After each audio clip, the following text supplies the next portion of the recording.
Et nous sommes de retour au plateau pour la dernière partie de cette émission. Nous abordons notre quatrième sujet. Nous parlons à présent du Togo. Les députés adoptent deux projets de loi de modernisation de l'OTR et de l'administration publique. Les députés togolais ont adopté ce 25 mars deux projets de loi portant modernisation de l'Office togolais des recettes et aussi d'autres services de l'administration publique. Et pour ce qui concerne l'Office togolais des recettes, cette loi vise à revoir le cadre institutionnel de l'OTR en vue de l'atteinte des objectifs qui lui ont été assignés et de renforcer également la tutelle entre l'OTR et le ministère chargé des Finances, de renforcer l'efficacité du conseil d'administration de l'OTR, d'accélérer le processus de recrutement et d'accélérer les procédures de recrutement des membres plutôt du comité de direction et d'accélérer la procédure des états financiers. Plusieurs choses pour moderniser l'Office togolais des recettes qui est cette régie financière qui est au centre des impôts et des douanes au Togo, qui permet de centraliser les recettes togolaises, souvent sous le feu des critiques. L'OTR est à l'heure de la modernisation à travers ces projets de loi. Nous en parlons avec nos invités. Et comme pour le quatrième sujet, vous le savez, la parole est à qui veut la prendre en premier, chers invités. Merci Guillaume. Donc c'est vrai que nous avons suivi, l'étude et l'adoption des projets de loi concernant le fonctionnement et les attributions de l'Office togolais des recettes. Donc à ce stade, après l'adoption, donc on ne parlera plus de projets, mais nous parlerons de deux lois majeures. Et qu'est-ce qui fait la spécificité de ces deux lois? Le premier point, donc, c'est pour renforcer la gouvernance économique, et le second point, moderniser l'administration publique. Et quelles sont ces deux lois? Donc il faut dire, il y avait déjà un projet de loi qui a été étudié par les députés, mais qui a modifié et complété la loi numéro 2012-016 du 14 décembre 2012 qui a porté même sur les fonds bâtiments la création de l'OTR. Le second projet de loi qui a été adopté porte régime juridique applicable aux entreprises publiques. Donc je crois que c'est là où le commun des mortels togolais s'attend pour voir comment est-ce que les entreprises publiques exerçant sur le sol togolais ou bien en République togolaise seront maintenant approchées ou bien gérées en termes de fiscalité, en termes d'imposition. Mais il faudrait également qu'on fasse de la pédagogie pour rappeler la mission essentielle de l'Office togolais des recettes. La mission essentielle de l'Office togolais des recettes à sa création et qui demeure d'actualité, c'est accroître la mobilisation des recettes et garantir la transparence dans le processus de collecte des recettes publiques. Vous allez me dire comment, c'est sur ce chantier que beaucoup de Togolais ont vu le travail qu'accomplit depuis 2012 l'Office togolais des recettes. Mais restant toujours sur le premier projet de loi qui a été adopté, il faut dire que qu'est-ce qui a valu ces retouches ou bien ces améliorations, c'est que la loi numéro 2012-016 du 14 décembre 2012 présentait des dysfonctionnements dans le cadre institutionnel de la gouvernance et après un audit qui a été fait, donc ils ont jugé bon d'améliorer le cadre même d'application de cette loi. Donc il faut retoucher un peu à la loi pour mettre cette loi au goût du jour pour faciliter le travail. Et cela va avoir comme une induction une certaine évaluation de la performance qui va prendre un coup, ascendant. Maintenant, il y a également la notion de la restructuration du cadre même institutionnel et de la gouvernance. Donc, c'est un point également très important dans ce projet de loi qui a été modifié puis complété, qui a été voté par nos honorables députés. Mais en plus, là, on le disait, puis vous le disiez dans l'introduction, on fait face aujourd'hui à un élargissement des missions même de l'OTR à travers la perception d'autres recettes. Donc, c'est que d'autres recettes vont s'ajouter à ce qui est déjà fait sur le terrain pour essayer de mobiliser les ressources en termes, disons, de financement pour que le Trésor public ait les moyens de sa politique pour satisfaire tous les besoins de la société. Maintenant, parlant de réorganisation ou bien de restructuration, il faut signaler que les organes dirigeants même de l'OTR seront touchés. Par exemple, le conseil de surveillance n'aura plus de visibilité, donc ça ne sera plus là. Le conseil, ça va toucher également la fréquence même du conseil d'administration. Il y aura une reconsidération de la composition même de ce conseil d'administration en termes de réduction des postes ou bien des membres. Surtout des membres, c'est pas des postes, c'est des membres du conseil d'administration, et également le renforcement du rôle des tutelles de ce fonctionnement. Maintenant, rapidement, pour terminer, qu'est-ce que le second projet de loi nous dit? C'est ça qui touche même le fonctionnement des entreprises publiques, mais cela a trait essentiellement au régime juridique applicable aux entreprises publiques. Donc il faut dire que c'est ce second projet de loi qui a été adopté, l'a été il y a 35 ans. Donc si cela a déjà un âge de 35 ans, donc c'est que il y a 35 ans, les choses ont évolué par rapport à notre situation aujourd'hui. Donc il faut réadapter les tests au contexte de l'heure. Et je crois que c'est cet exercice qui a été soumis aux députés et ils ont su le faire. Donc cette loi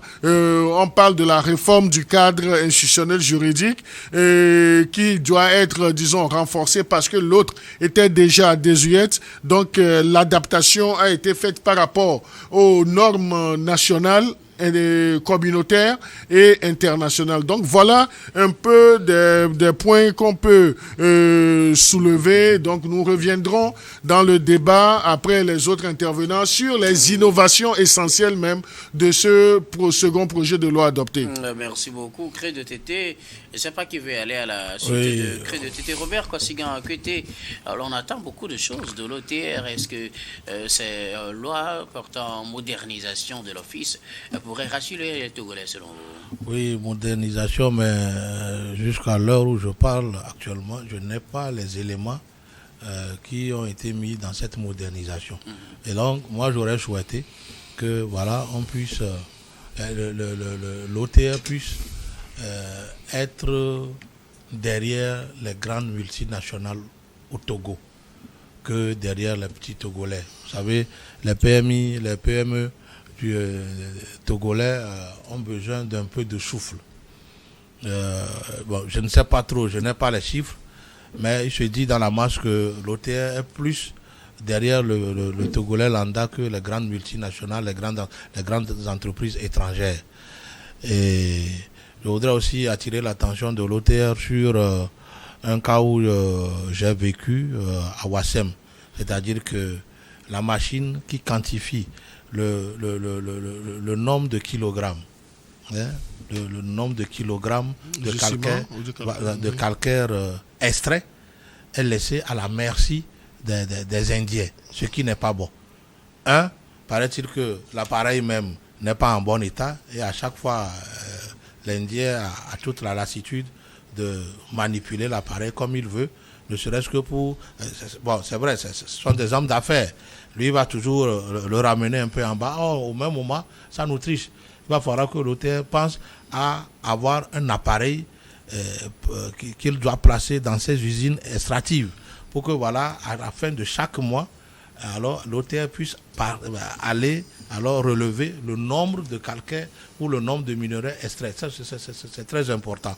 Et là, ça pourra leur permettre de pouvoir alors facturer à bon escient alors ces entreprises-là et donner un peu de souffle aux jeunes entreprises. Par exemple, quelqu'un qui vient d'avoir son quitus fiscal ou attestation de régularité fiscale. Oui. Eux-mêmes, ils appellent ça comme ça, carte opérateur économique.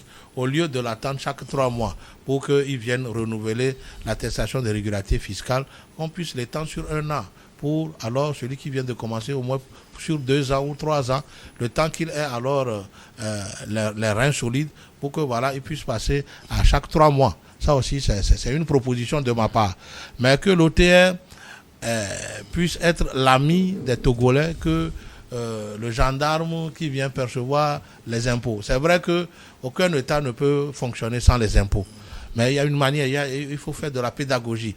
Que ceux qui payent l'impôt ne trouvent pas l'OTR comme un instrument méchant, mis à leur trousse, mais qui trouvent l'OTR comme utile à leur propre développement, utile à leur route, au reprofilage de leur route ou à la construction de leur route et tout. Et qu'est-ce qui doit favoriser cette compréhension? C'est le fait de divulguer alors les atouts, alors ou les rôles de l'OTR.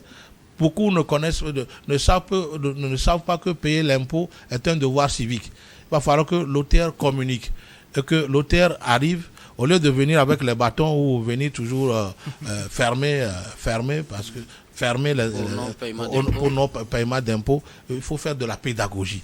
Vous voyez, il faut faire quand la personne sait que ce qu'il donne va au finish permettre à ce que lui-même il vive bien, il va payer. Mais il ne faudrait pas que les entreprises privées étrangères qui sont au Togo soient exemptées d'impôts comme on le dit dans la grande masse. Il va falloir que l'OTR ait son œil là-bas ou carrément place alors de ses employés dans ces entreprises-là pour savoir ce qui se passe et alors leur prendre beaucoup de sous. C'est aussi très important. Vous, on laisse beaucoup les étrangers vivre à l'aise. C'est ce qui se dit dans la grande masse. Moi, je ne suis que porteur de la grande masse parce que nous sommes là aussi pour ça. Maintenant que l'OTR a déjà l'information, il va falloir que lui rebondisse sur l'information pour le démentir ou pour l'expliquer, pour qu'on comprenne. Soit est-ce que c'est des stratégies pour attirer plus d'investisseurs ou comment ça se fait? D'accord, pour qu'on comprenne ça. Si on comprend, les gens vont payer l'impôt. Puisque aujourd'hui, dans la masse, les gens croient que payer l'impôt au Togo est devenu un calvaire et que voilà, c'est méchant, on a mis l'OTR derrière eux, on ferme leur entreprise, on ferme l'atelier de la petite couturière, du menuisier dans le quartier. Ça fait mal aux gens. Mais il va falloir de la pédagogie pour que les gens là comprennent que c'est avec leurs petits sous là qu'on construit les routes. Et en dehors de ça, il va falloir que l'État donne plus de grade à A+IA. Il nous faut une cour de répression des infractions économiques au Togo. Vous savez, aujourd'hui, le chef de l'État court beaucoup, il travaille beaucoup, mais les impacts sur le terrain ne sont pas à la taille de sacrifice qu'il fait. Alors il va falloir qu'il mette une cour de répression des infractions économiques en place pour que voilà, ce lourd fardeau qu'il prend, alors toutes ces nuits blanches qu'il passe, alors puisse être apprécié par les Togolais. Le chef de l'État est devenu, excusez-moi le terme, comme un chien qui court, mais la sueur reste dans les poils. Parce qu'il travaille beaucoup, tout le monde sait. Tout le monde sait. Il a de très bonnes intentions pour le Togo. Il en fait beaucoup. Mais ceux qui sont alors sur le terrain, qui doivent exécuter le projet, ne le font pas selon ses propres plans. On le sait, très attaché à ses relations, très attaché à ses connaissances, mais il va falloir qu'à partir du moment où il deviendra président du Conseil des ministres, il tape du poing sur la table et pour que voilà, ces pratiques malsaines au sein de l'administration, c'est eux aussi que les directeurs centraux, les directeurs administratifs dans les services publics et dans les entreprises publiques ne deviennent pas des hommes d'affaires en créant alors leurs propres entreprises par des sociétés écrans qui deviennent ipso facto des concurrents aux jeunes entrepreneurs. Merci beaucoup à vous, Robert Kossigan. Alors, Kokovi Abaïli Abassa, l'OTR en voie de modernisation à travers ces projets de loi qui ont été votés par les députés. Oui, nous avons 2 lois. Donc, la première, c'est celle modifiant et complétant les prérogatives de l'OTR à travers la modification de la loi numéro 2012-016 du 14 décembre 2012 qui porte la création de l'OTR. Aujourd'hui, cette nouvelle modification est complète et comme on appelle les compléments ajoutés à cette loi permet un lien de tutelle beaucoup plus renforcé entre l'OTR et son ministère de tutelle qui est le ministère en charge des Finances. Cela permettra que le ministère de tutelle puisse avoir un peu plus de regard dans la gestion de l'OTR et c'est une bonne chose. Il faut le dire ainsi. Et il y a aussi l'efficacité du conseil d'administration qui est renforcée à travers cette nouvelle loi. Le conseil d'administration de l'OTR. Donc, en réduisant d'abord le nombre des membres, mais aussi leur donner, comme on appelle, beaucoup plus de quoi là, à accélérer par rapport à certaines choses. Il y a la publication des états financiers de l'OTR qui doivent être fait beaucoup plus accélérés. C'est une exigence désormais dans cette loi. Et au-delà, la désignation ou bien les nominations ou bien le recrutement de personnel dirigeant de l'OTR c'est renforcé aujourd'hui.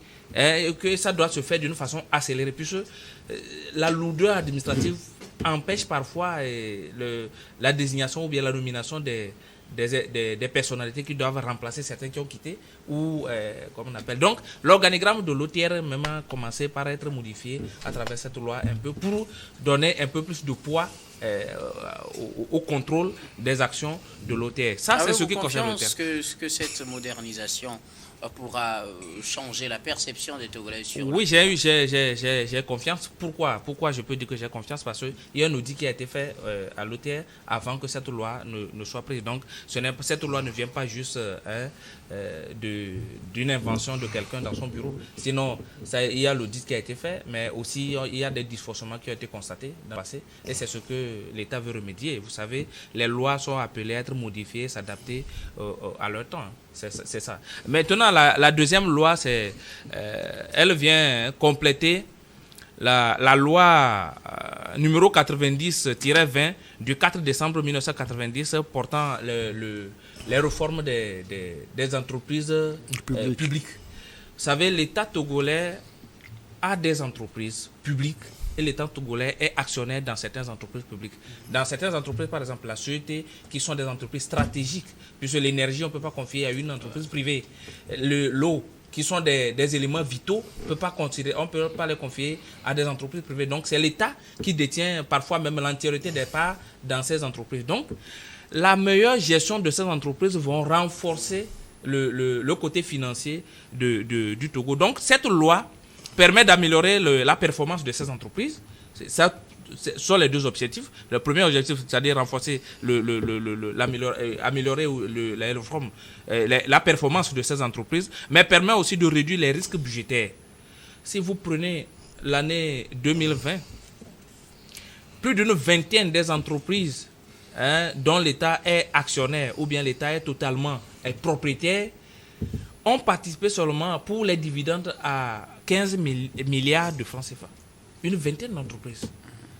Et pour les impôts, c'est moins même de 30 milliards. Vous voyez à peu près.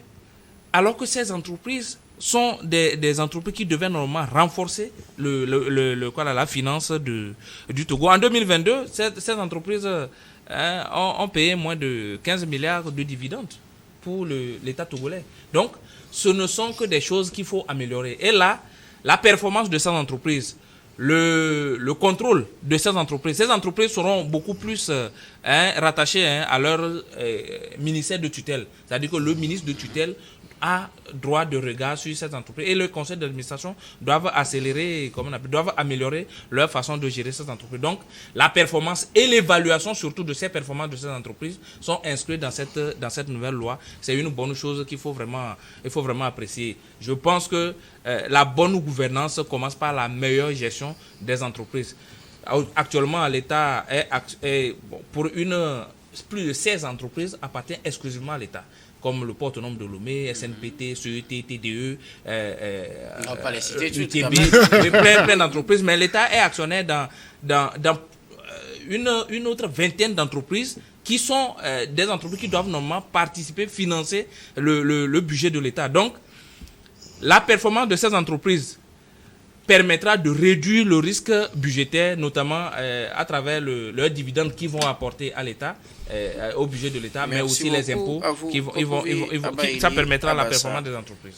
Que jetez-vous là, Non, mais je voudrais rapidement dire que c'est vrai, monsieur Abaïli a parlé de la simplification des procédures de nomination des commissaires, du commissaire général, des autres commissaires et des directeurs, mais également avec ces innovations, on peut citer le contrôle fréquent ou bien renforcé à travers des organes tels que l'inspection générale d'État et également l'inspection générale des finances et de la transparence même dans tout ce qui se fait au niveau de l'Office togolais des recettes. Donc voilà les points que je voudrais dire. Donc il faudrait qu'on comprenne mieux ce que l'utilité, la mission même de l'OTR, mais il va falloir également que nous puissions épouser les actions développées par l'OTR. Mais pour arriver à cette communion d'esprit, que l'OTR aussi fasse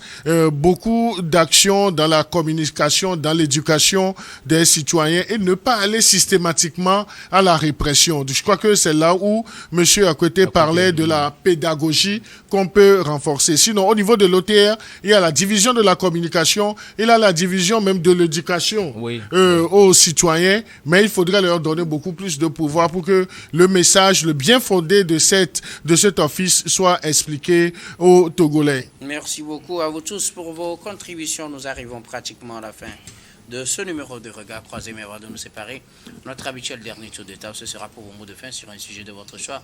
Je commence par vous, Robert Kosigan-Apeté. Voilà, l'AJD se met entièrement à la disposition de l'OTR et du ministère du Développement à la base pour d'éventuels partenariats pour que, voilà, par notre canal, on puisse expliquer aux jeunes alors les biens fondés des missions de l'OTR et surtout des instruments d'aide que l'État a mis à la disposition de la jeunesse et que beaucoup méconnaissent. Beaucoup ignorent, beaucoup ne savent même pas que l'État a mis à leur disposition des instruments, tant dans le domaine des marchés publics, tant dans leur demande de projet. Quand vous avez un jeune a un projet, où faut-il s'adresser? Quand vous avez moins de 24 ans, vous avez droit à participer à des appels d'offres. Il y a beaucoup de jeunes Togolais qui ignorent ça. Alors moi, je dis, l'AJD se met à la disposition du ministère du Développement à la base et de l'OTR pour que, voilà, on puisse avoir un partenariat et nous pouvons sillonner tout le Togo pour expliquer le message aux jeunes. C'est très important. Merci beaucoup à vous, Robert Kosigan-Apeté, pour cette opportunité. Et l'université, l'électricité à Klikamé dans le Fokoro. Merci beaucoup. Dans le Fokoro, Robert Kosigan-Apeté, analyste politique et président de l'AJD. Merci d'être passé. Qui se met à la disposition de l'État. Merci beaucoup. Kokuvi Abaïli Abassa, pour mot de fin. Oui, mon mot de fin, j'aimerais féliciter certains jeunes qui ont créé un réseau social dénommé Afri, qui va révolutionner, qui est beaucoup plus sécurisé même que le WhatsApp. Ça a un peu les mêmes fonctionnalités que le WhatsApp, mais beaucoup plus renforcé. Et ils feront même le lancement ce samedi à partir de midi à l'université de Lomé, à l'espace Bella Bello. J'invite les gens vraiment, les amoureux des réseaux sociaux et tout à participer à ce grand lancement. Les participants vont tester sur place ce réseau social qui va vraiment révolutionner vraiment ce domaine des applications des réseaux sociaux et c'est une bonne chose. J'en ai vu, il y a plusieurs artistes qui sont annoncés à participer à cet événement et aussi souhaiter joyeux anniversaire à mademoiselle Salami Madina de la TVT, comptable à la TVT. Merci beaucoup pour cette journée spéciale. Kokuvi Abaïli Abassa, vous êtes économiste et analyste politique. Merci d'être passé sur ce plateau. Un plaisir pour moi de faire ce numéro avec vous et peut-être je vais prendre un petit congé de vous pour un petit temps. Ce n'est pas un adieu, je reviendrai. Ok, d'accord. Je passerai un bon moment. Ce sera avec plaisir qu'on vous recevra sur le plateau Kokuvi Abaïli Abassa. Crédo Tété, vos mots de fin. Oui, je voudrais avoir une pensée sincère pour Feu Dominique Alizio. Demain, ça fera 5 ans, le 27 mars 2020. Il tirait sa révérence et c'était la première victime du Covid au Togo. Donc, j'ai une pensée à Dominique Alizio. Nous avions commencé cette émission sur ce plateau ensemble. New World, c'est également la marque de Dominique Alizio, surtout cette émission Regard croisé. Donc, pensée sincère à la mémoire de Dominique Alizio. Qu'est-ce qu'il faut retenir de lui? C'est le blagueur, c'est le bagarreur, c'est le viveur impénitent, c'est celui qui se définissait par l'amour du prochain et même de ceux avec qui il n'était pas en phase en termes d'idéologie, mais toujours dispo. C'est l'humble, c'est l'affable. Et Dominique Alizio est une immense perte, non seulement pour la presse privée togolaise, mais pour toutes les couches sociopolitiques. C'est l'ami, disons, de cette classe politique de l'opposition très acerbe, mais c'est également leur contradicteur lorsque les choses ne sont pas bien faites. C'est quelqu'un qui aime les débats. Je crois que là où il est, donc il participera même à organiser une autre version de Regard croisé là-bas. Nous avons une pensée à toute sa famille, à ses enfants et à tous ceux qui l'ont connu. Demain, ça sera difficile pour nous, mais nous disons, Dominique, repose en paix. Merci beaucoup à vous, Credo Tété, effectivement, cette pensée à l'endroit de Dominique Alizio et de sa famille. Credo Tété, vous êtes journaliste et analyste politique. Merci d'être passé sur ce plateau. Merci, Guillaume. Nous disons merci également à toutes les équipes techniques et rédactionnelles qui nous ont aidés à préparer et à présenter cette émission. Merci à Yves Kofi Maougnon à la réalisation, à Richard Amédessou à la diffusion, à Rebecca Vesso à la caméra et surtout à vous, très chers téléspectateurs, de nous avoir suivis. C'est la fin de ce numéro. Je vous retrouve demain avec le même plaisir pour un autre numéro.